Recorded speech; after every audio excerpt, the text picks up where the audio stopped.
अस्सलामुअलैकुम। आप लोगों की खिदमत में हाजिर हूँ मैं 86 पार्ट बी लेकर। पास पेपर 7 आपका कल होमवर्क था। रिक्वायरमेंट क्या थी इसकी?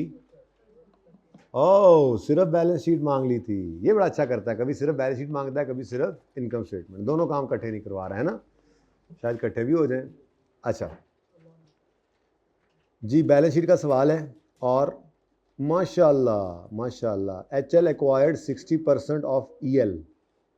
सुभान अल्लाह। पेरेंट और सब्सिडरी, तो बस एसोसिएट तो है नहीं, इसलिए काटा वाटा कर इधर तो नहीं ना है। एसोसिएट तो है नहीं तो काटा वाटा करने की ज़रूरत नहीं है। पीपीई है, इन्वेस्टमेंट प्रॉपर्टी है। इन्वेस्टमेंट प्रॉपर्टी पहली बार आया। इन्वेस्टमेंट इन ऑक्टागॉन है।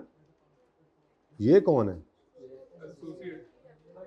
वाह वाह, सुभान अल्लाह। एट कॉस्ट आ रही है। इन्वेंट्रीज है, अदर करंट एसेट्स है, फिर share capital, share premium, retain earning और लाइबिलिटीज। ओके। ऑन यकम जनवरी 22 HL एक्वायर्ड 60%। और ये तो मैंने वैसे ये वाला पॉइंट भी करवा दिया था। सुभान अल्लाह। फिर क्या बचा? इसकी डिटो कॉपी थी ना, वह फिगर्स डिफरेंट थी। सवाल कितने बच्चों ने किया अटैम्प्ट? एडजस्टमेंट थी ना इसमें? ऐसी ही थी ना सारी की सारी। चलो दोबारा ही ज़ाहिर करना है, अब तो डिस्कस जो कर रहे हैं सवाल। ऑन यकम जनवरी 2022 HL एक्वायर्ड, बल्कि पहले यही एडजस्टमेंट कर लेते हैं।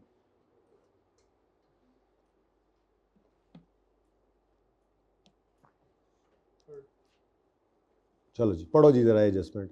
ये एडजस्टमेंट वो है जो कल नॉर्मल क्लास में मैंने पढ़ाया था, वो या एक्स्ट्रा में पढ़ाया था?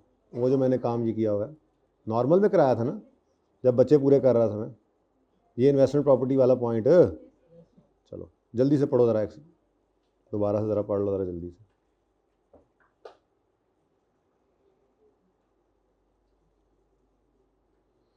जी बच्चों, ऑन यकम जनवरी 2022 HL purchase an investment property with useful life of 30 years for 600 million. ये इसकी कॉस्ट है, ठीक है। And rented out to EL on the same date for 4 million per month till 31 December. पूरे साल का रेंट मतलब इनको आएगा। ऐसा ही है, यकम जनवरी को परचेज किया है और उसी दिन रेंट आउट कर दिया है। अच्छा, अब इसने अपनी किताबों के अंदर इन्वेस्टमेंट प्रॉपर्टी शो किया हुआ है, सही तो किया हुआ है। रेंटल पर्पस वाली प्रॉपर्टी इन्वेस्टमेंट प्रॉपर्टी ही है। पेरेंट अपनी किताबों में बिल्कुल ठीक शो किया हुआ है, लेकिन सेपरेट किताबों की बात हो रही। अच्छा, अब हमसे उसने क्या कह दिया? कंसोलिडेटेड बैलेंस शीट बनाओ। अब जैसे ही कंसोलिडेटेड की बात आई, अब ये एक है, अब ये अलग अलग नहीं है। तो अब ये रेंट पर नहीं दी किसी को, ये अपने ही इस्तेमाल में है, ठीक है। अच्छा जी, इसका मतलब सबसे पहले तो आपने इसको ट्रांसफ़र करना है। देखो ना, मतलब मैं कंसोलिडेशन कर रहा हूँ। इन्होंने इन्वेस्टमेंट प्रॉपर्टी परचेज की है और इन्होंने रेंट आउट कर दिया है उसको सब्सिडरी को।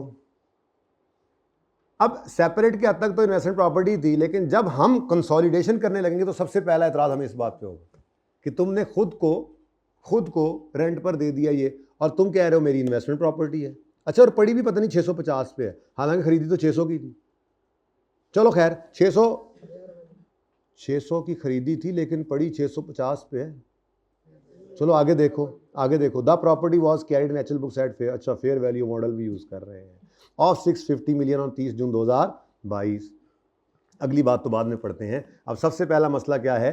ट्रांसफ़र करना है हमने इसको from investment property to PPE। ये देखो, ये डिटो कॉपी, ठीक है, वह फिगर्स डिफरेंट है जी। तो कराओ जी, पहली एंट्री करवाओ। PPE डेबिट और इन्वेस्टमेंट प्रॉपर्टी क्रेडिट। कितने से? जितने से पड़ी हुई, जितने पर इस वक्त पड़ी हुई है भाई, उसे से ही रिवर्स कर दो ना, फिर गेन उठा लेंगे। कितने पर नजर आ रही है इस वक्त? ये 650 पे नजर आ रही है, इसको यहां से निकालो और इसको यहां पर ऐड कर दो। यानी कि मैं यूं कर दूं ना, हम तो P+S में चल रहे होंगे। ये मैं बैलेंस शीट नहीं बना रहा आज सिर्फ एडजस्टमेंट्स हैं, ठीक है ना। आज तीनों सवालों में सिर्फ एडजस्टमेंट्स हैं। जिसने नहीं किया होगा सवाल, वो घर पे जस्ट उसको पूरा कर लेगा, ठीक है। तो यहाँ पे मैं कह रहा हूँ जी, माइनस करो 650 पे और प्लस करो इसको। तो ये इन्वेस्टमेंट प्रॉपर्टी क्रेडिट करके PPE को डेबिट कर दिया आपने 650 से। अब अगला मसला आता है। अगला मसला क्या आता है? कहीं पर उसने ये नहीं लिखा हुआ कि ये रिवैल्यूएशन मॉडल पे हैं, बल्कि सिंपल कहीं रिवैल्यूएशन सरप्लस नज़र भी नहीं आ रहा, ये कॉस्ट मॉडल पे हैं। अब अगर कॉस्ट मॉडल पर आपकी प्रॉपर्टी पड़ी हो आपके अपने यूज़ वाली, तो उससे डेप्रिशिएट होना होता है, ना कि उसको फेयर वैल्यू पे उठा कर रखें। अब अगला एतराज़ हमें क्या आएगा कि ये जो पीपीई के अंदर 650 पड़ा है, इसमें 50 रुपये का गेन है।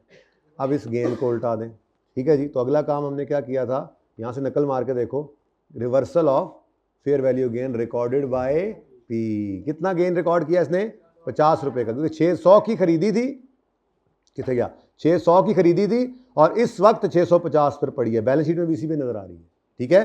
तो फिर 50 रुपये का जो गेन है इसको उल्टाओ, अदर इनकम डेबिट करो, अदर इनकम, अब बैलेंस शीट का सवाल कर रहे हैं तो सीआरई को डेबिट करो, पेरेंट ने ही अदर इनकम रिकॉर्ड की हुई है ना, ठीक है। तो सीआरई को डेबिट करके, अब हाँ, अब ये पीपीई के अंदर आ चुका हुआ है 650 का, तो 50 रुपये पीपीई में ज़्यादा पड़ा हुआ है, पेज नंबर 260 है लेट आने वालों, और 50 रुपये से ही एंट्री होगी। ये हमने क्या किया जी, रिवर्स किया है, reversal of fair value gain recorded by P, ऐसा ही है। अगला काम, अब चूंकि ये पीपीई बन गया है तो इसमें डेप्रिशिएट होना है, डेप्रिशिएट होना है तो डेप्शन की entry depreciation expense debit, PPE credit, लेकिन अगेन बैलेंस शीट का सवाल कर रहे हैं तो सीआरई के अंदर इसको डेबिट करोगे। ये इनकम का उलटना रिटेन अर्निंग को कम कर रहा था, ये एक्सपेंस का चार्ज होना अब रिटेन अर्निंग्स को कम करेगा।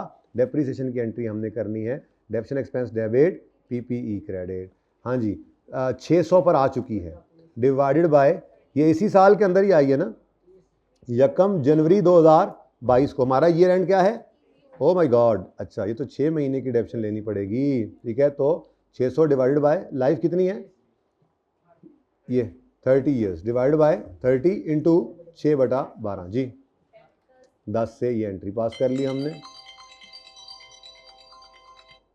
उठ जाओ यार, इसको लगता है आज पड़ गई है बिरयानी, मुझे लग रहा है। अच्छा जी, जगह और बनाओ।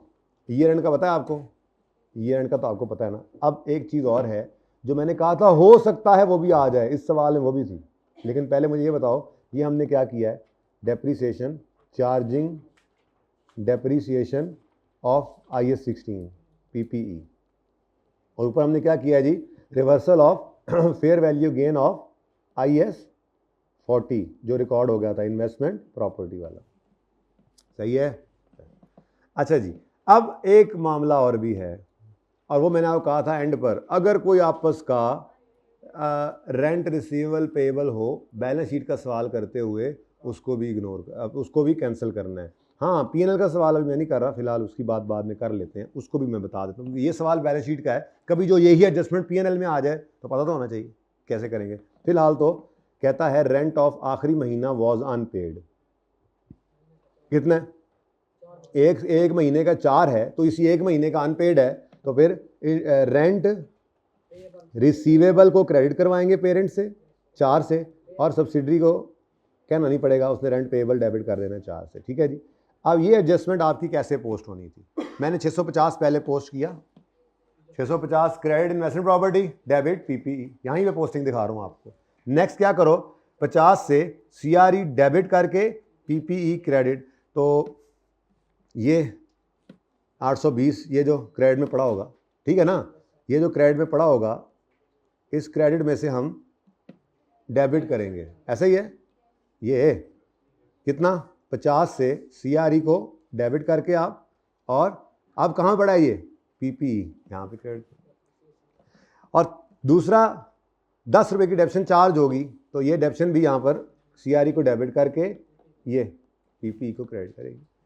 तीसरा रिसीवेबल पेएबल आपस का वो पड़ा होगा ये यहाँ पर और यहाँ पर, 4 और 4, इसको भी यहाँ से माइनस कर, यानी यूँ कह, चलो ये यूँ कह लें, यहाँ से 4 माइनस होगा और यहाँ से भी 4 माइनस, तो वो तो इकट्ठे ही पड़े होते हैं ना ऐसे करके, सही है, -4 -4, ठीक हो गया। ये आपकी सारी एडजस्टमेंट की पोस्टिंग आ गई। क्वेश्चन है तो पूछ सकते हैं। ये चूँकि एडजस्टमेंट मैंने पहले करवा दी थी, इसलिए ये मैंने पहले ही डिस्कस कर दी। कोई मसला है तो बता दें, तस्वीर खींचनी है तो खींच लें, मैं इधर लेके जा रहा हूँ।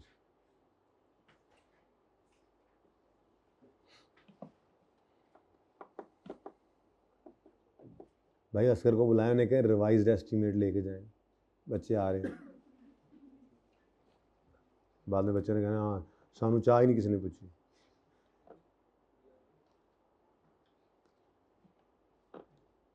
अच्छा जी नेक्स्ट, अब वापस चलते हैं रूटीन मुताबिक। लो जी ये तो गया हो, बाकी छान बुरा ही था सवाल में, पहली एडजस्टमेंट करा दें तो। ऑन यकम जनवरी 22, यकम जनवरी 22, ओ माय गॉड, साल के दरमियान HL acquired 60% share holding in EL at the following consideration, which has not been recorded। तभी तो मैं कहूँ इन्वेस्टमेंट इन EL कहीं नजर नहीं आ रही, इन्वेस्टमेंट इन EL रिकॉर्ड ही नहीं की उन्होंने। चलो ये शुक्र है। कल क्या मसला था, कौन सा सवाल था कल कौन सा सवाल था, है 3 था ये। इसमें मैंने कहा था कि चूंकि गलत फिगर नहीं गिवन इसलिए इसको साइड पे करो और ओरिजिनल से ही इन्वेस्टमेंट की फिगर निकाल लो। आज ये लड़ाई कोई नहीं है कि ओरिजिनल क्या था और रॉन्ग क्या किया। उसने कहा जो था हमने किया ही नहीं। हमने कहा बिस्मिल्लाह ये तो अच्छा लगेगा हमें, हम खुद कर लेंगे जो मुनासिब हमें लगेगा। ठीक है तो भाई ये जो कुछ भी होना था वो नहीं हुआ तो हम किस लिए हम करेंगे ना। क्या कहता है, 1 शेयर इन HL पेरेंट है ना, ये मुझे बता दिया करो यार। वॉज गिवन ये दे दिया, कुछ शेयर्स ले लो, कैश ले लो, शेयर्स ले लो। ये शेयर ले लेना नहीं है, वो कल वाले सवाल में था, पता नहीं आगे पढ़ा हो अलग बात है। फिलहाल यहां पर क्या है, ये शेयर्स ले लो। 1 share for every 3 in S, 1 for 3। ठीक है जी। अगली बात, at acquisition date fair value of each share of HL, यही मुझे चाहिए। ठीक है तो आप क्या वर्किंग किया करते थे, आपको याद है? सबसे पहले आप कहते थे P एक्वायर्ड कितने शेयर्स ऑफ S, तो उसने कहा जी 60% शेयर होल्डिंग किया ना एक्वायर, तो 650 डिवाइडेड बाय 10 मतलब 65। तो 65 का 60% कितना बनता है, 39 मिलियन शेयर्स ये इसने खरीदे हैं। अब अपने कितने शेयर्स इशू किए, P इशूड लिखते थे हम, उसके बाद हम कहते थे 39 है, नीचे सब्सिडरी, ऊपर पेरेंट। बाप तो हमेशा ऊपर ही रहेगा ना। फिर हर 3 के बदले अपना 1 जी, कितना 13 मिलियन ये करते थे। ठीक है जी। उसके बाद फिर मैं यहाँ पर वर्किंग कर लेता हूँ। असल में मुझे अब मसला किस में है, वर्किंग 1 एडजस्टमेंट अकाउंट जो बनता है ना, उसके अंदर जो आपकी इन्वेस्टमेंट की फ़िगर आनी है उसमें मसला है। तो वो 1.1 में हम इन्वेस्टमेंट की फ़िगर लेते हैं। तो इन्वेस्टमेंट की फ़िगर में एज़ पर क्वेश्चन कितना गिवन है आज, अल्हम्दुलिल्लाह 0 नहीं गिवन। आज कह रहा है कोई रिकॉर्डेड ही नहीं है, अच्छी बात है। हमने सबसे पहले क्या एंट्री पास की है, ये येलो एंट्री, ब्लू एंट्री देखो, yellow entry, investment debit, share capital credit, share premium credit. कितने मिलियन शेयर्स, 13। ये तो हर जगह ही आ जाएंगे। अब अगली बात, इस दिन जिस दिन एस को खरीदने गए, एक शेयर पेरेंट का कितने का था, 54 का, फेस वैल्यू कितनी है 10, तो 13 इंटू 10, 13 इंटू 44 और यहां पे 13 इंटू 54 जी।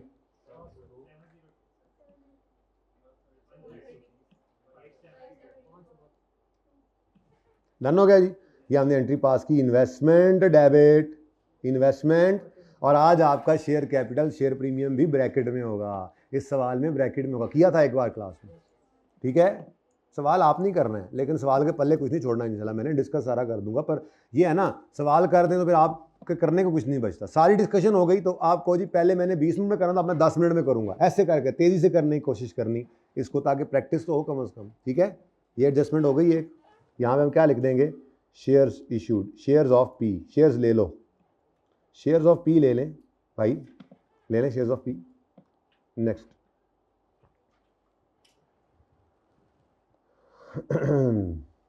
और जी, और क्या है आगे, कुछ और भी हुआ है जी। कहता है, ये तो डन हो गया ना पहला बुलेट। दूसरा bullet, cash payment of 5 million पर शेयर है, 5 रुपए पर शेयर दे रहे हैं। Shell also be paid.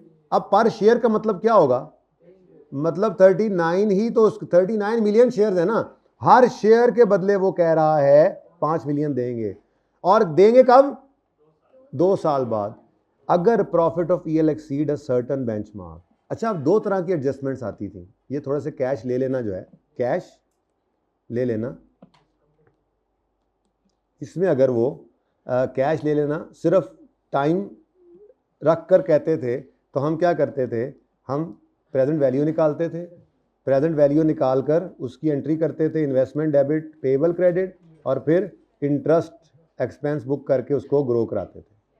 लेकिन अगर कैश ले लेना कंटिंजेंट अपॉन परफॉर्मेंस हो, कंटिंजेंट ऑन परफॉर्मेंस, तो इसमें फ़र्क ये होता था कि हम पीवी नहीं निकालते थे, हमें सवाल में फेयर वैल्यू गिवन होती थी और ईयर एंड के ऊपर हम वर्सेस वाली कैलकुलेशन से गुजारते थे। भाई ये दोनों में फ़र्क है, ये ध्यान में रखना, दो तरह की एडजस्टमेंट्स ही होती है। कल वाले सवाल के अंदर कैश ले लेना वाली बात थी, प्रेजेंट वैल्यू निकाली थी, इंटरेस्ट की एंट्री की।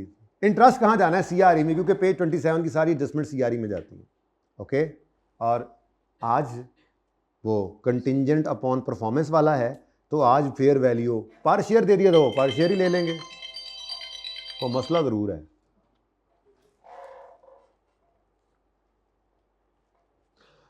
और क्या हाल है, खैर सब खैर मेरे हैं जी। पॉज क्यों करें, उनको ना पता लगे कि अलार्म लग गया, गलती से लगा। डिफरेंट आवाज़ों के अलार्म में मेरी नींदर हाले भी ताड़ी तरह ही अल्हम्दुलिल्लाह। 10, 12, 15 अलार्म भी मैं लगा लेता होता हूँ जागने के लिए। जगाना फिर घर वाली नहीं होना है, मेहरबानी जी उठ जाओ, बच्चे भी उठ जाने ने तो। अच्छा जी, खैर चले कोई बात नहीं। ओहो, ये तो आपने बताया नहीं कि ये हमने क्या किया था। देखो मेरी नज़र पड़ गई एकदम से, ये क्या है जी, कैंसलेशन ऑफ रिसीव। अच्छा चले, वैसे ही बातों में बात इस तरफ आ गई जी। तो मैं ये कह रहा था आपको कि देखो भाई, ये दो तरह की कैश ले लेना वाली एडजस्टमेंट दो तरह से आया करती है। तो इस वक्त हमारे सामने जो कैश ले लेना वाली एंट्री है वो प्रेजेंट वैल्यू वाली है या फेयर वैल्यू वाली है, प्रेजेंट वैल्यू वाली है या फेयर वैल्यू। हमने साल के दरमियान में यहाँ पर 1 जनवरी 22 को सब्सिडरी को एक्वायर किया है और हम इससे कह रहे हैं कि हम आपको 2 साल के बाद यहाँ पर 5 पर शेयर देंगे। 5 पर शेयर का मतलब 39 इंटू 5 कितना बनता है, 195।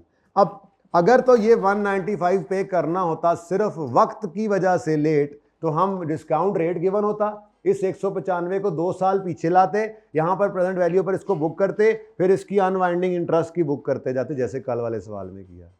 लेकिन ये 195 जो हमने इसको 2 साल बाद देने का वादा किया है, ये कंटिंजेंट अपॉन परफॉर्मेंस है, तो इस केस के अंदर तो भाई हमें फेयर वैल्यू पर इस दिन बुक करना पड़ेगा और ईयर एंड पर भी इसकी फेयर वैल्यू सवाल ही देगा, हम कुछ नहीं करते। हाँ, ईयर एंड पर जो फेयर वैल्यू का चेंज होगा उसको हम पीएनएल के अंदर लेकर जाएंगे गेन लॉस कहकर, ठीक है। अब यहाँ पर पता लगेगा वो क्या कह रहा है। ये तो वो कह रहा है cash payment of 5 million shall also be paid in 2 years, 2 साल बाद 5 रुपए देने हैं। The fair value of this conditional payment at acquisition date was estimated at पूरा 143 million which has increase to 150 million on year end. सुभान अल्लाह, इतना आसान कि क्या ही बात है। तो यहाँ पे आए हम, तो यहाँ पर जी 143 है, ओके, और ईयर एंड के ऊपर ये कितना हो जाना है, 150। Simple, very simple. ये 31 दिसंबर 2022 है, ठीक है जी। तो सॉरी 30 जून 2022। जरा पॉज कीजिएगा। हाँ जी, अब 143 पर एंट्री होगी इन्वेस्टमेंट डेबिट पेएबल क्रेडिट। इसका नाम भी पेएबल रखा था, वैसे इसका असल नाम क्या है, कंटिंजेंट कंसीडरेशन पेएबल, ठीक है। ये एंड पे ये 143 से 150 से चली गई, लाइबिलिटी बढ़ गई 7 रुपए से, तो इसकी एंट्री पेएबल क्रेडिट और एक्सपेंस डेबिट। वो एक्सपेंस पीएनएल के अंदर सवाल करते हुए एडमिन में डाल देंगे और सीआरई के अंदर डालेंगे अगर बैलेंस शीट का सवाल कर रहे हैं। आप कौन सा सवाल कर रहे हैं, बैलेंस शीट वाला, चलो ठीक, चलो जी एंट्री कराओ। लो जी दूसरी एंट्री आ गई। ये जनाब बोले जी investment debit payable credit, investment debit payable credit जी कितने से, 143 से, क्योंकि इसकी फेयर वैल्यू जो हमने 100 पता नहीं कितने 95 पे कर रहे हैं 2 साल बाद, आज उनकी फेयर वैल्यू कितनी है, ऐसे ही होता था। बस फनकारी ये लगी उस सवाल के अंदर, उन्होंने पर शेयर निकाल कर दे दिया। वैसे भी उसका हमने क्या करना, उस 195 को तो कहीं यूज़ नहीं करना, तो जो दो फेयर वैल्यूज यूज करनी है वो भी गिवन है सवाल के अंदर। परेशान कोई अगर हो भी कि मुझे 5 की समझ नहीं आई होगी पर्चे में, तो यार ये तो फुल फिगर गिवन है ना, ओके जी। लेकिन उसके बाद ये रेंट पर जाएंगे, तो ये रेंट पर हम वर्सेस वाली कैलकुलेशन से गुजारेंगे इसको, 150 वर्सेस 143 जी। अब बताएं जी, 7 रुपये से पेएबल बढ़ गया, payable debit, payable sorry credit और एक्सपेंस डेबिट। लेकिन ये एक्सपेंस डेबिट जो है वो पीएनएल का सवाल करते हुए कहाँ पे करेंगे आप, सीआरई, ठीक है जी, 7 रुपये से। अब फिलहाल तो इस सवाल के अंदर एंट्री करवाओ, इन्वेस्टमेंट कितने से डेबिट कर दूं जी, इन्वेस्टमेंट 143 से, भाई उस तरफ से शुरू कर दें प्लीज़ जी। 143 से इन्वेस्टमेंट डेबिट, और पेएबल बैलेंस शीट में जो आप घर पे बैलेंस शीट बना रहे होंगे उसके अंदर ये पेएबल क्रेडिट हो जाएगा, ठीक है। ईयर एंड आएगा तो ईयर एंड पे आपने एक्सपेंस सीआरई के अंदर डेबिट करना है जो आप बैलेंस शीट घर पे बना रहे होंगे, और पेएबल आपकी बैलेंस शीट वाला क्रेडिट हो जाएगा। मैं तो कुछ नहीं कर रहा इसका, ठीक है। ये क्या है जी, ये हमने कहा है कुछ कैश टू बी पेएबल है, कैश ले लेना भाई, ठीक है जी। तो टोटल कितना बन गया जी, 845। लें जी 845 आपका एडजस्टमेंट अकाउंट में आ गया इन्वेस्टमेंट के नाम से, वर्किंग नंबर 1.1। ये मैंने डिस्कस करना था पॉइंट, जो करने जोगा भी था। लें जी, ये इसकी पिक्चर भी आप अब बना सकते हैं। ये हो गया ना सवाल बोर्ड पे, तुम्हारा क्या दिल है कराऊं बोर्ड पे? ना ना ना, बस यही है, मैंने कोई नहीं करा, 3 सवाल कराने मैंने आज बोर्ड पे, हाँ ऐसे ही, ये आपने करने हैं तीनों। ये वैसे कल कर लेना चाहिए था। चाह पियो तुसी, छड्डो तुसी ਸਕੂਨ ਨਾਲ बवो, की नोट करना है, फोटो शोटो खिंचो, घर जाके सवाल करो, जहाँ फंसोगे अव्वल तो जरूरत नहीं पड़ेगी, फंसोगे नहीं इंशाल्लाह जी। वो इसके बाद ना ना ना ना करवा कोई नहीं रहा मैं, सिर्फ डिस्कशन। इतने आसान है, जब वो सवाल पढ़ेंगे ना आप कहेंगे कि ये बहुत मुश्किल था, वो इतने आसान है।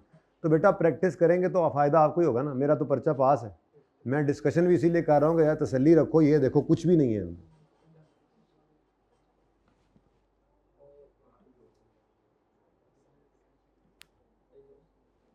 ठीक है। ये तो पुरानी बात है, ये लो।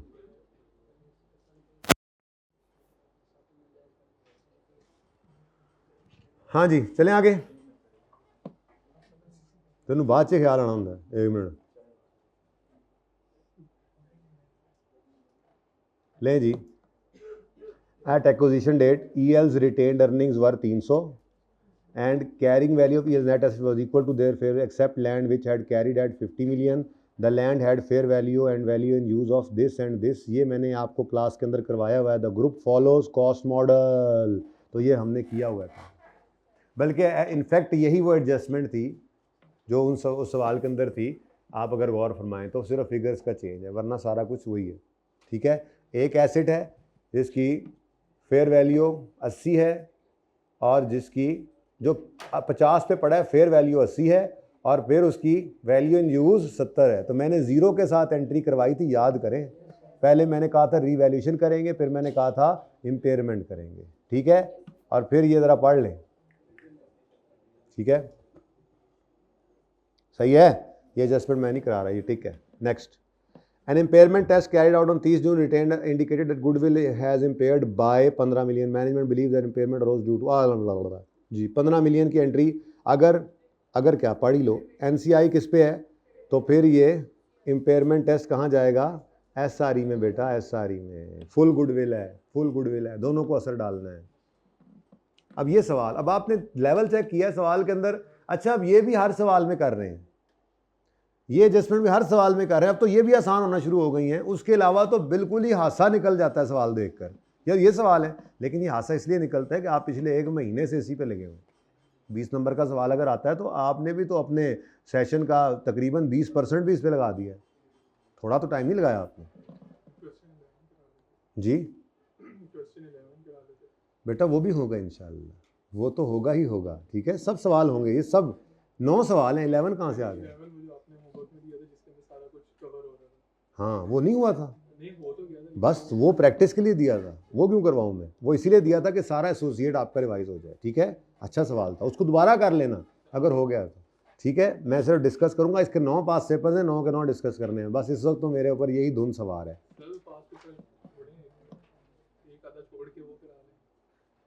यार अब मैं क्या करूं, मैंने ये करवाने हैं, उसका फ़ायदा नहीं है। जब आपसे एक सवाल हो गया है तो आप क्या समझते हैं उसको करवा के क्या मिलेगा?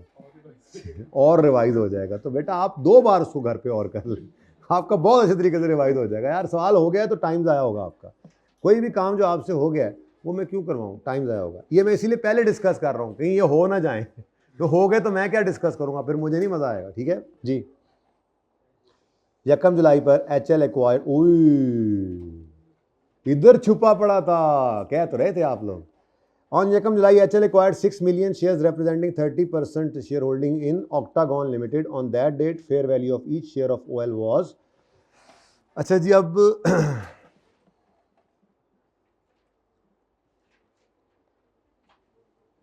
अच्छा यार वो अब आप लोगों को मुझे लग रहा है कि ये वाली एडजस्टमेंट क्यों पता नहीं क्यों लग रहा है मुझे कि ये करवा दूं ये वाली, ये जो इम्पेयरमेंट वाली है, भूली भी लग रही है आपको, नहीं याद आई आपको सचमुच में?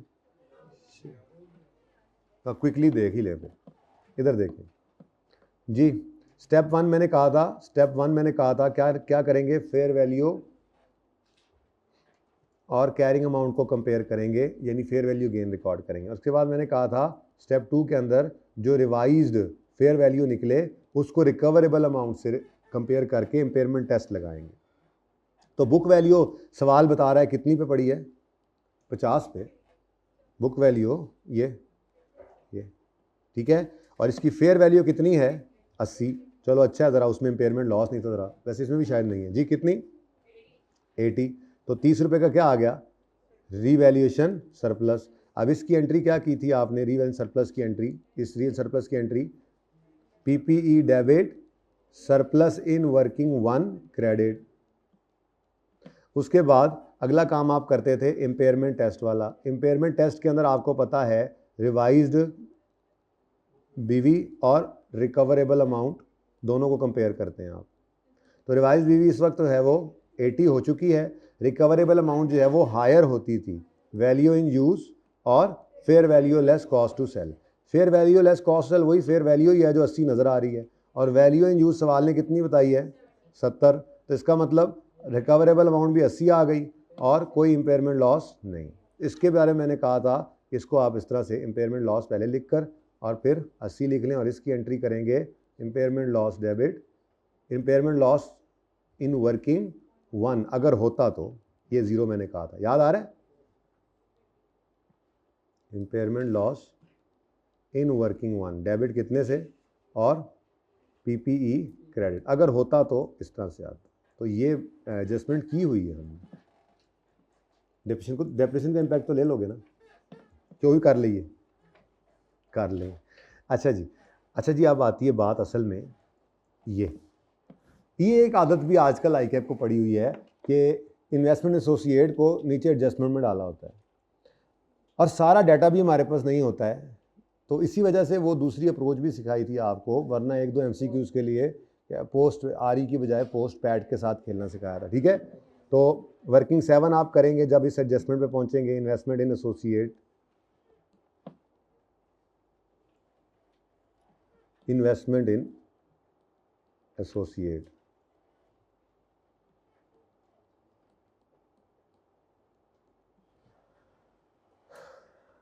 HL acquired 6 million shares.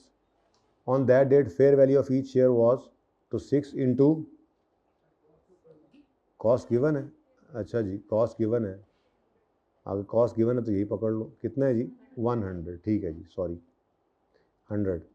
Fair value plus minus हो सकती है, हमें तो इतने में ही पड़ी है जी। ठीक है, अच्छा आगे वो कहता है कुछ भी नहीं, बस चुप। During the year ended 30 June 22, OL reported net profit of 60 million and paid total dividend of 20। तो मैं वर्किंग 6 करने की कोशिश करता हूँ। वर्किंग 6 में फ़िलहाल सिर्फ एक ही बात अगर करूँ तो ओपनिंग, पैट, डिविडेंड और क्लोजिंग। क्लोजिंग गिवन है मुझे, क्लोजिंग कहाँ गिवन है? आओ बैलेंस शीट के अंदर कहाँ गिवन है? ये तो पी और एस की है। अच्छा ओपनिंग गिवन हो शायद, वो भी नहीं गिवन। पैट गिवन है 60 मिलियन का पैट है और फुल डिविडेंड। अच्छा अब ये फुल डिविडेंड के बजाय कभी कभी फनकारी ये भी कर सकता है कि वो यूं कह दे कि जितना पी का डिविडेंड बनता है वो धोखे के लिए, तो ध्यान से पढ़ना है। तो यहाँ पर उसने लिखा हुआ था एंड पेड टोटल डिविडेंड, तो वर्किंग 6 में तो आपको पता है टोटल डिविडेंड आता है, ठीक है। अब मुझे ओपनिंग भी नहीं पता, क्लोजिंग भी नहीं पता। अगर मुझे ओपनिंग पता होता तब भी मैं 1 जुलाई 21 से 30 जून 22 तक पहुंच जाता और मैं कहता यार चलो ओपनिंग प्लस कुछ जो भी डेट होती, ये तो ऐसे साल का पहला दिन है, ठीक है। लेकिन अब मैं फंस चुका हूँ, तो इसीलिए ये सीखा था हमने, पोस्ट आर की बजाय पोस्ट पैट से खेल लेंगे। वो कितना है जी 60, लेकिन इस पर साथ साथ परसेंटेज लगाना ज़रूरी है, ठीक है जी। लेकिन जब ये काम करते हैं तो साथ ये काम भी करते हैं। टोटल डिविडेंड कितना 20 और 30% जी 66, मैं भी कहूँ 20 का 30 66 आ गया। लेकिन एक मसला जो बच्चे कर जाते हैं इसके बाद वो है, जब आप कर रहे होंगे घर पे सवाल अगर कर रहे होंगे तो दोबारा या कर लिया होगा या कर रहे होंगे, CRE के अंदर जब आप PRE SRE लिख रहे होते हैं वहीं पर आपने लिखना होता है ARE।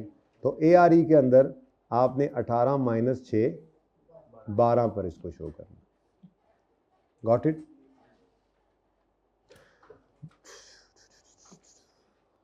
ले यार इसमें और क्या है? ड्यूरिंग द ईयर OL कौन है? यही है, एसोसिएट है।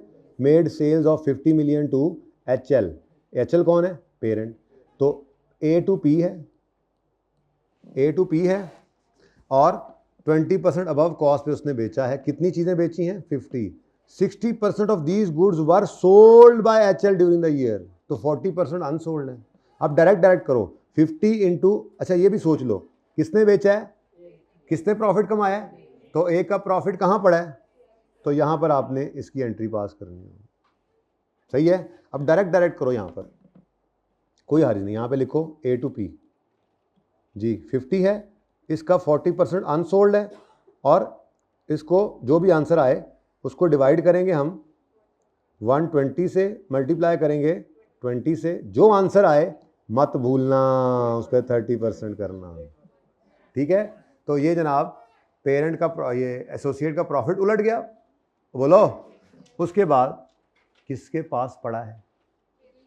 तो पेरेंट का स्टॉक तुम्हारे पास आ रहा है ना, तो उस अमाउंट को स्टॉक में से माइनस कर देना। ऐसे ही किया होगा उम्मीद है। और NCI को फेयर वैल्यू पे रखते हैं। फेयर वैल्यू कैसे मिलेगी भाई? देखो ना, देखो इधर, अगर 300 मिलियन शेयर्स इन्होंने खरीद लिए हैं, नहीं 60% शेयर्स अगर इन्होंने खरीद लिए हैं तो 650 यानी 65 मिलियन में से फिर 40% NCI का है और उसकी वैल्यू एक्विजिशन डेट के ऊपर यहाँ गिवन है ये 17, तो ये यहाँ पर 17 करोगे, NCI की फेयर वैल्यू भी आ जाएगी। तो कितने बच्चों ने इसको किया था, कितने आज इंशाल्लाह अब इसको जाके कर लेंगे? इन्होंने किया था, उनको दोबारा करने की ज़रूरत नहीं मेरे ख्याल से, अगर बिल्कुल सही पहुँचे हैं तो। जिन्होंने नहीं किया वो हाथ खड़ा करें। तो अब कितने देर में करना चाहिए ये? अब तो 10-15 मिनट के अंदर मैक्सिमम, सिर्फ अब तो प्रैक्टिस रह गई है, सोच भी नहीं है, इतना आसान हो गया, ठीक है। ले जी, अगर कोई वर्किंग कॉपी करनी है तो जी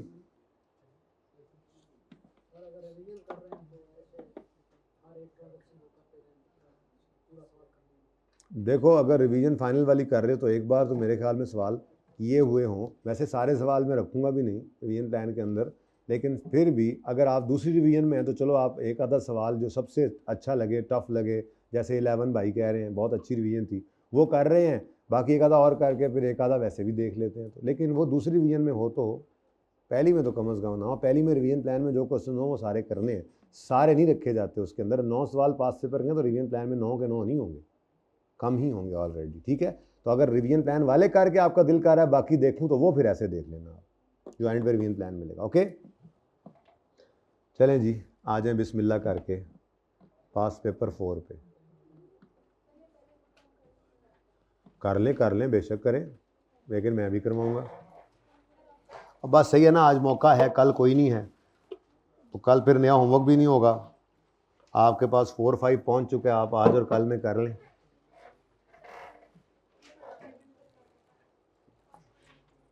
वहां से वो 2 करवाऊं?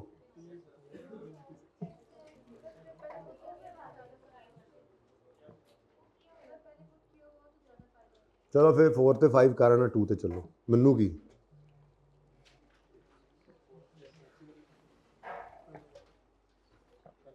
सानू की ते फिर सानू की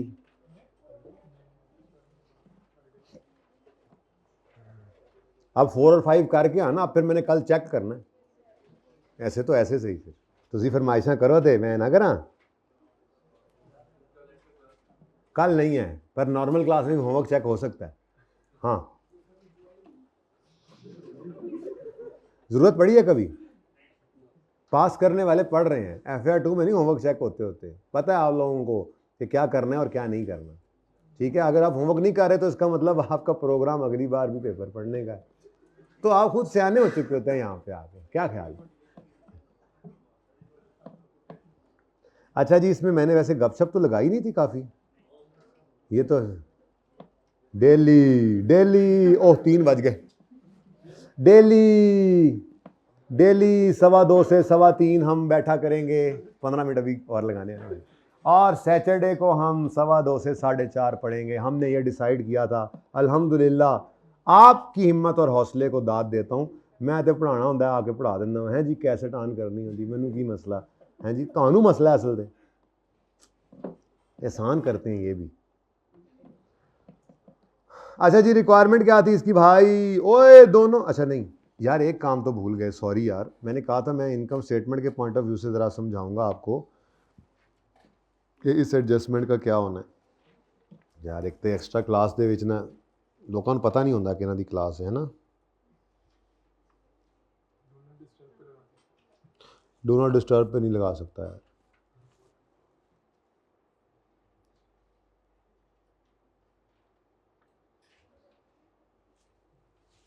अच्छा जी, वो ओपन करें इन्वेस्टमेंट इन एसोसिएट वाला, जिसमें क्या था PNL वाला इम्पैक्ट बताता हूँ। सॉरी, वो इन्वेस्टमेंट प्रॉपर्टी वाला, क्योंकि ये देखो ना, ये अब एक दफ़ा मैंने करवा दिया आपको सवाल समझ आ गया बैलेंस शीट वाला, वैसे एक दफ़ा फिर आपने करके देख लिया। कंसोलिडेटेड ये काम तो आपने ना किया होगा। तो सेल, कॉस्ट ऑफ सेल्स, फिर GP, फिर एडमिन एक्सपेंसेस, फिर अदर इनकम। अब आए ज़रा इधर, वो कहता है सवाल के अंदर कि मंथली कितने गया रेंटल, कहाँ है ये? मंथली रेंटल है 4 मिलियन पर मंथ और 6 महीने के लिए ये बिल्डिंग किराए पे दिए रखनी है। तो यहाँ पे आए हम और हमने कहा जी 4 मिलियन है इंटू 6 मंथ्स कितना बनता है? अब यहाँ पे चल रहा होता है काम, आपको पता है P+S सारी जगह पर, ठीक है। तो पेरेंट ने अपने अदर इनकम में ये 24 रुपए की इनकम रिकॉर्ड की होगी। इनकम पूरे 6 महीने की आएगी, इनकम पूरे 6 महीने की आएगी। रिसीवेबल पेएबल 1 महीने का बैलेंस शीट में आपने कैंसिल किया, पर इनकम स्टेटमेंट फेस के ऊपर पूरे 6 महीने की रिवर्स होगी -24, और इसने एडमिन एक्सपेंसेस में ऐसे रिकॉर्ड किया होगा -24।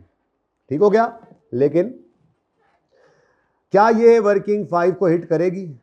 क्या ये एडजस्टमेंट वर्किंग 5 को हिट करेगी? आपस की इनकम एक्सपेंस, वो रेंटल इनकम रेंट एक्सपेंस हो, मैनेजमेंट फी इनकम मैनेजमेंट फी एक्सपेंस हो, इंटरेस्ट इनकम इंटरेस्ट एक्सपेंस हो। असल में तो रेंटल इनकम और रेंट एक्सपेंस से ही तो समझाया था आपको, बाकी अगले वाले भी, इंटरेस्ट भी और मैनेजमेंट फी भी। तो do not hit working 5। Pause करें जरा। अच्छा जी, चले आए वापस पास पेपर 2 पे। मैंने पॉज इसलिए किया कि पास पेपर 2 पे आ जाऊं। लो भाई प्यारे बच्चों, कहाँ थे हम? यहाँ थे हम। अच्छा जी, अब वही वाली बात, अब देख लो, अब ये कितना सवाल है जो मैं डिस्कस कर रहा हूँ। मैंने पहला करवाया, तीसरा करवाया, अभी 7वां डिस्कस किया, अभी ये दूसरा डिस्कस करने लगा हूँ। कॉमन चल रही है ये एडजस्टमेंट 1 2 मतलब, ठीक है। असल में क्या है, 2 सफ़े लिख लें अपने पास।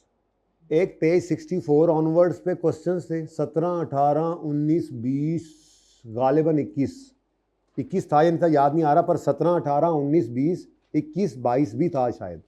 ये पेज 64 पे क्वेश्चंस थे और ये वो एडजस्टमेंट्स थी जो पेज 27 के ऊपर एक टेबल बना हुआ था, परचेज कंसीडरेशन की डिस्कशन। भाई इन सफ़ों को, 2 सफ़ों को सीने से लगा लें, आपको नजर आ रहा है हर सवाल में मोस्ट रिसेंट क्वेश्चंस के अंदर बस वही एडजस्टमेंट्स। पेज 64 से ऑनवर्ड जो 17 से 21-22 तक सवाल थे, जाके देख लो कौन से थे, और पेज 27 के ऊपर उसका टेबल बना हुआ था। पेज 27 वाली एडजस्टमेंट, जिसके नीचे पेज नंबर को एनसर्कल करके मैंने लिखवाया था कि सारी एडजस्टमेंट सीआरई को हिट करेंगी। ये 2 सफ़े, हर एडजस्टमेंट में वही आ रहा है, ठीक है। चलो, तो यहां पर भी वही आया हुआ, वो आया हुआ है जिसका आपको इंतजार था। पढ़ो पढ़ो पढ़ो पढ़ो पढ़ो, इकरो इकरो।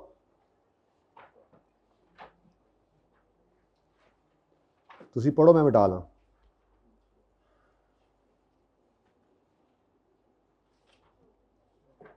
अब जितना सफ़ा है वो तो मैंने मिटा दिया, बाकी फिर देखी जाएगी। यार आज फटा भी नहीं साफ किया। अच्छा जी,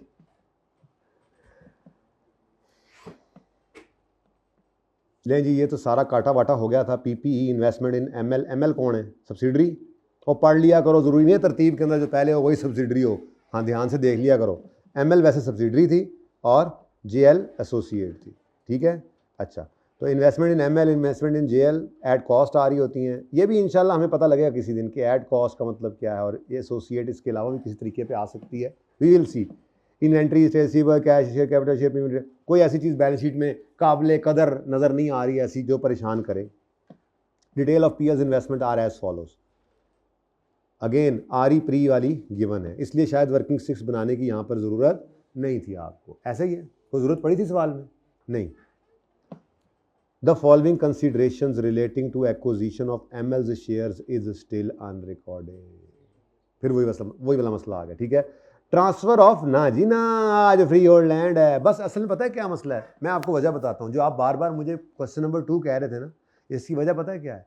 ये आपने सबसे पहले किया था। उस वक्त जो मसले आपने निशान लगाए थे वो मसले कब के बह चुके, बह गए। सैलाब आया आपका कॉन्सेप्ट्स का और वो बह कर चले गए। यानी अब आपको मसले आपके नहीं हैं, लेकिन चूंकि दिमाग में उस वक्त के वो टिक हैं, निशान लगे, तो लगता है कि ये मसले हैं। हालांकि आप सवाल करेंगे आपको क्या, नहीं यार ये तो कोई मसला रहा ही नहीं। बट चले ठीक है, आप लोगों के दिमाग से तो इस पास से 2 को निकालूँ ना, निकल ही नहीं रहा जी। ट्रांसफ़र ऑफ पीएल्स, कोई पता नहीं, आगे आके गल आ जाए कोई। चलें, अच्छा, हर सवाल में आपने गौर किया है ज़्यादा मसला 70-80% सवाल में होता है या ज़्यादा मसला 20-30% में होता है? 70-80 में मसला होता है। तुम्हारे लिए हो सकता है जी, बताएं बेटा। 20-30% मसला है और वो भी थोड़ी सी कोशिश कर रहे हैं, प्रैक्टिस कर रहे हैं, वो मसला भी आपका हल होता जा रहा है। तो इसलिए पासिंग वाला सवाल है ये इंशाल्लाह। अच्छा, ये transfer of freehold land इत्तफाक से कल ये कर लिया, having carrying value and fair value of 88 and 108 respectively. ये तो बहुत सिंपल है, इसकी एंट्री यहीं पे कर देते हैं, यहाँ पे जी। इन्वेस्टमेंट इन एस डेबिट और बिल्डिंग है, पीपीई भी कर सकते हो, बिल्डिंग भी कर सकते हो। इसको किस पे क्रेडिट करते हैं हम, और इन्वेस्टमेंट को हम फेयर वैल्यू पे डेबिट करते हैं। 88 मिलियन फेयर वैल्यू है, नहीं कैरिंग वैल्यू है, और 108, 88 108, बताओ जी 20। ये बैलेंस शीट का सवाल कर रहे हो, इनकम स्टेटमेंट का? बैलेंस शीट का सवाल कर रहे हो तो अदर इनकम में, ऐसा ही है अदर। और अगर इनकम स्टेटमेंट का होता तो सीआरई में। ये लिख इसलिए दिया ताकि वर्किंग 5 को हिट ना कराएं। वैसे भी ये पेज 27 एडजस्टमेंट सारी सीआरई टाइप एडजस्टमेंट्स होती हैं, ठीक है। डन जी, अब बोलो। अच्छा चलो, अब आ जाओ इधर। ये तो मसला कोई नहीं था ना, ये आसान था। मसला इसमें हो सकता है हो। वैसे जो मैंने अभी थोड़ी देर पहले डिस्कशन की है ना, उसके बाद अब ये मसला भी हल हो गया इंशाल्लाह। ये 2 तरह की एडजस्टमेंट्स होती हैं। यानी टोटल है क्या, आज ही कैश पे कर दें, आज ही शेयर्स इशू कर दें, आज ही डिबेंचर्स दे दें, या कैश देने का वादा कर लें, शेयर्स देने का वादा कर लें, ठीक है, या अपनी बिल्डिंग दे दें आज। या अगली बात, कैश देने का वादा करें लेकिन वो कंटिंजेंट हो। ये 7 ही चीज़ें हैं, ठीक है। जिनमें ज़्यादा कन्फ्यूज़ यही 2 करती हैं कि कैश देने का वादा किया या अच्छी परफॉर्मेंस पे कैश देने का वादा किया। वो मैंने दोनों आपको एक ट्री बनाकर समझाए हैं ना, मसला नहीं रहेगा इंशाल्लाह। पढ़ो। Cash of 115 would be paid in February 2020 if ML, हाँ ये जो मसला है ना एफ एल नेट प्रॉफिट, ये इसके ऊपर जब होता है तो फिर वो मसला आ जाता है कि आपने जो फ्यूचर में पेमेंट करनी है उसकी प्रेजेंट वैल्यू नहीं लेनी। परफॉर्मेंस वाली वादे वाली पेमेंट है तो आपने फिर इसकी प्रेजेंट वैल्यू नहीं लेनी होती, बल्कि इसकी फेयर वैल्यू सवाल देता है और उसको ईयर एंड पर फेयर वैल्यू वर्सेस वाली कैलकुलेशन से गुजारना होता है। ठीक है, तो खैर हमारा साल जो भी है, हमारा साल वैसे कौन सा है और शुरू कब हो रहा है? 1 जनवरी 19 से ख़त्म हो रहा है 31 दिसंबर 19 पर। और हमने कब एक्वायर किया इसको, कब एक्वायर किया है? 1 अप्रैल 19 पर। ये जनाब यहाँ पर 1 अप्रैल 19 पर हमने एक्वायर किया सब्सिडरी को। और कब पे करने जा रहे हैं जी इसको? ये तो यहाँ कहीं पे करना है। ठीक है, ये क्या है जी? फरवरी 2020 डन जी। अब ये कहानी है आपकी ज़बानी, अब तो मुझे सुननी चाहिए थी। अब हम जिस दिन एक्विजिशन डेट है ना, ये डेट ऑफ एक्विजिशन, इस दिन पे खड़े होकर हमें नहीं इससे परवाह कि उस दिन कितने पे करने हैं, हमें इस दिन की फेयर वैल्यू देगा, ये रेंट की फेयर वैल्यू देगा, हम नहीं निकाल सकते इसको, ये देनी ही पड़ती है उसको सवाल में। ठीक है, तो यहाँ पर खड़े होकर डेट ऑफ एक्विजिशन पर हम एंट्री पास करेंगे। Fair value of this consideration on acquisition date was 70 million. इस दिन एंट्री पास करोगे, investment debit payable credit, contingent consideration payable, और पेएबल लिख लिया करो 70। ठीक है, और जब ईयर एंड आएगा यहाँ पर ईयर एंड पे खड़े होकर at year end set target है, at the year end said target has been achieved. अगर ये अचीव हो गया है तो क्या वादा किया था? 115 देंगे अगर तुम्हारा टारगेट अचीव हो गया। अब ईयर एंड पे खड़े होकर ज़रा फनकारी लगा गया, खुद से देखना पड़ेगा आपको, सोचना पड़ेगा। अगर वादा किया था कि 115 मिलियन देंगे अगर तुम्हारा 19 का प्रॉफिट 20% बढ़ गया एज कंपेयर टू पिछला साल, और वो हो गया, सॉरी, और वो हो गया, अचीव हो गया, अचीव हो गया, तो मतलब अब भाई आपको 115 देना पड़ेगा, अभी भी पे नहीं किया, देना पड़ेगा। तो आज ईयर एंड पर अब आपकी ये लायबिलिटी रीमैयर होगी, 115 पर चली जाएगी, कहां से? 70 से। तो 70 से बढ़ा लो और इसको ले जाओ 115 पे जी। 70 जी, कितना? 45 से पेबल को बढ़ाओ और एक्सपेंस, और अगर सवाल कर रहे होगे बैलेंस शीट का तो सीआरई कितने से? अच्छा, और जब ये दिन आएगा ना तो इस दिन तो पेमेंट होगी। अब पेमेंट के वक्त तो बस क्या करना है आपने, पेएबल को डेबिट करके और कैश क्रेडिट कर देना। Okay done. लेकिन कितना? अब 115 पे उसको उठाकर ले गए हो आप, ये 70 वाले पेएबल को ग्रो करा दिया। मेरे ख्याल में तो और कुछ नहीं है इसके अंदर जी। चलो मैं इन्वेस्टमेंट की बात कर लूँ अब, अगर कहाँ करें, यहाँ कर लेते हैं। वर्किंग वन इधर ही करो। वर्किंग वन में जो इन्वेस्टमेंट इन एसोसिएट आती है, सॉरी एडजस्टमेंट अकाउंट में इन्वेस्टमेंट इन सब्सिडरी आती है, उसकी वर्किंग असल में अब चल रही है ना अगेन। तो 1.1 सबसे पहले आपको क्या नज़र आ रहा है? एज पर क्वेश्चन भी गिवन है, बिल्कुल गिवन है। कितनी गिवन है? जो पिछले सवाल में नहीं थी। तो डिफरेंट क्वेश्चंस में आप करके एडजस्टमेंट देखें तो आपको ज़रा कॉन्फिडेंस आता है कि यार हाँ बस कुछ नहीं, वही 7 चीज़ें हैं, बाहर निकल ही नहीं चीज़ें उसमें, तो असूल हमने पकड़ लिए हैं। अब उसके बाद वो क्या कर लेगा, इसके बाहर तो जा नहीं सकता। ठीक है जी, एज पर क्वेश्चन बताएंगे 900। उसके बाद ये हमने लैंड दे दिया उसको। ठीक है, ये लैंड भाई ले लें प्लीज़, कितने पे? उसके बाद हमने कहा है कि कुछ कैश ले लीजिएगा, और जिस दिन रिकॉर्डिंग की उस दिन 70, ये 70 ही होगा। ठीक है ना जी, बस 10, ये 1078 आपका, और सही है।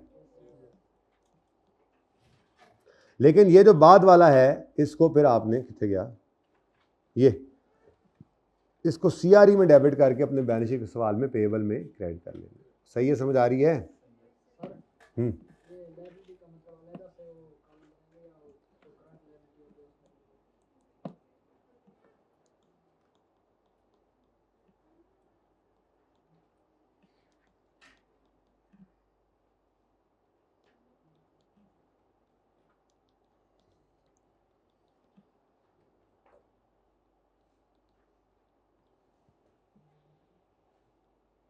दोनों में फ़र्क 115 है ना। कल जो सवाल था उसमें शेयर्स देने का वादा किया था, मैंने कहा था उसको लायबिलिटीज़ में नहीं शो करना, इक्विटी में शो करना, क्योंकि उसने कल को क्या बनना है, शेयर्स ही बनना है।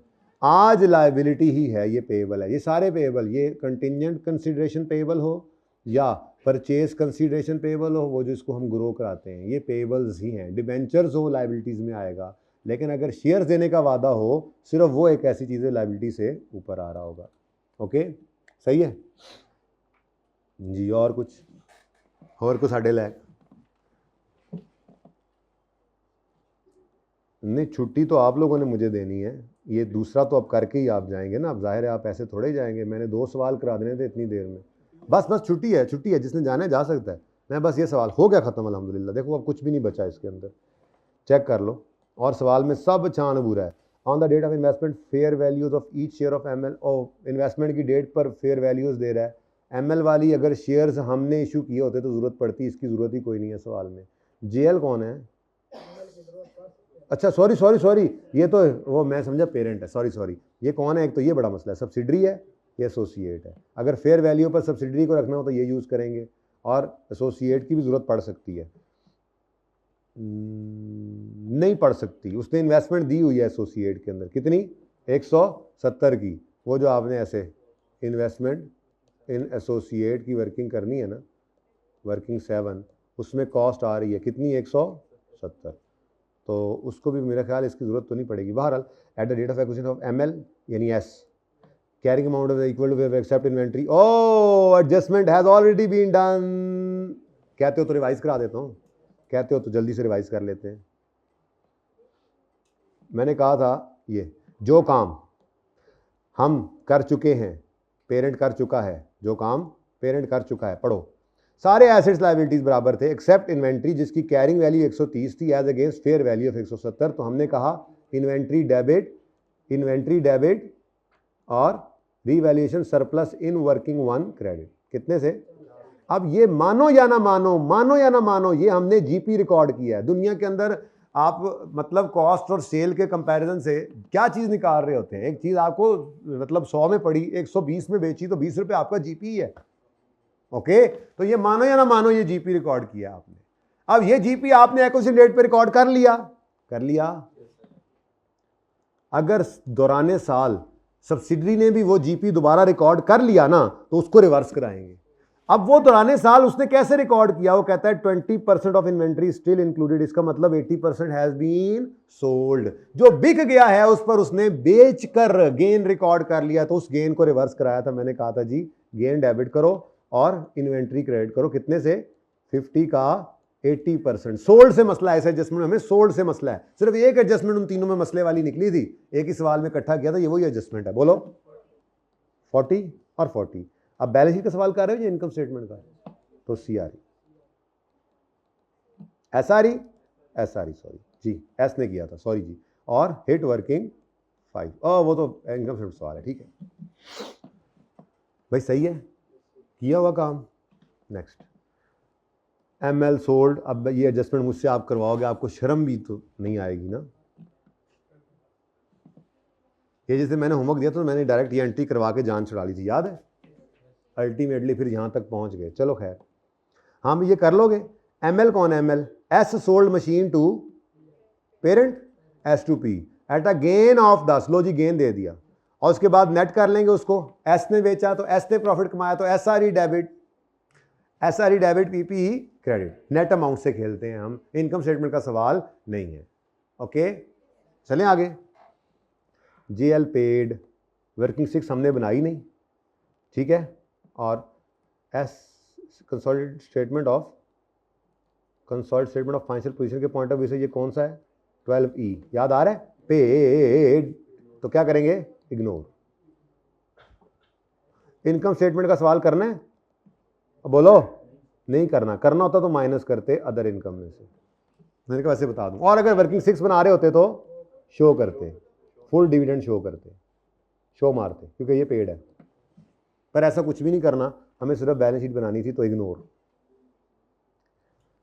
अच्छा, ये इग्नोर वाले जरा जेहन में रखते आओ, पहले भी कोई इग्नोर किया? एक हमने ये इग्नोर कर दिया जी। आगे बढ़ो। During the year PL made sales of 72 to JL at 20%। यार 60% of these goods were sold. और भाई अनसोल्ड, यहाँ पर अब अनसोल्ड फनकारियाँ चेक करो, वहाँ पे सोल्ड वाले से मसला था, अब ये छोटे छोटे मसले ही हैं, ठीक है। तो अनसोल्ड कितना है? 40%। इस अनसोल्ड को डायरेक्ट आपने लेकर चलना है, कर लोगे ये तो मेरे ख्याल में मुश्किल नहीं है, ठीक है। PL के का रिसीवेबल है फ्रॉम JL। यार JL कौन है? एसोसिएट। ओ JL वाले रिसीवेबल पेएबल को तो, एसोसिएट वाले को तो कैंसल, ये दूसरा भी इग्नोर। पता नहीं क्यों मैं कह रहा हूँ इग्नोर वाले अलग करो, रिक्वायरमेंट दी अलग से। An impairment test indicated that, तो गुडविल निकलेगी, इम्पेयर हो जाएगी। और NCI को अगर फेयर वैल्यू पे रखते हो तो ये इम्पेयरमेंट जो है ये SRE में, दोनों को हिट करनी है। और समझ आ रही हैं बातें, याद आ रही हैं? PL का डिस्काउंट रेट ये भी इग्नोर कर दो, ये आपको उसने धोखा देने के लिए दिया हुआ था कि कहीं आप यहाँ पर जाकर कितने गया ये इसको कुछ छेड़छाड़ करें। नहीं भाई, ये वो वाला काम, डिस्काउंटिंग वाला काम नहीं है। तो ये 3 इग्नोर हो गए, 3 तो इग्नोर हो गए, और भी कोई इग्नोर होना है? कोई और इग्नोर करके आए हो? On fair value of each at acquisition date ML sold, कौन से एडजस्टमेंट में? 3 में। तो फेयर वैल्यू हमें बतानी, यहाँ पर बतानी नहीं, यहाँ यूज़ नहीं करनी पड़ेगी।